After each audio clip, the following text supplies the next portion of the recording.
দেখেন যখন যাওয়ার সময় হয়, ডিফেন্সের মানুষদের যখন যাওয়ার সময় হয়, আমার বিডিআর যখন বাসা থেকে চলে যায় তখন গোছগাছ করে।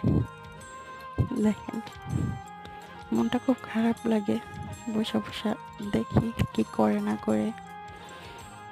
ভালো লাগে না, আসলে আমার খুবই ভালো লাগে, কিন্তু যাওয়ার সময় একটুও ভালো লাগে না। সব কিছু খুঁজতেছে, খুঁজা খুঁজা একেবারে সব গোছগাছ করে আমার ঘরটা খালি করে দিয়ে যাবো। তারপরে তো আমি খুব মিস করি। দেখেন এই হলাম ডিফেন্সের চাকরি। দেখেন ডিফেন্সের বউ হওয়ার কারো ইচ্ছা আছে? যদি ইচ্ছা থাকে তাহলে দেখেন কেমন হয়, যাইবো আবার 3 মাস 4 মাস। টাটা, দাও, যাও গা, আর আইবা না।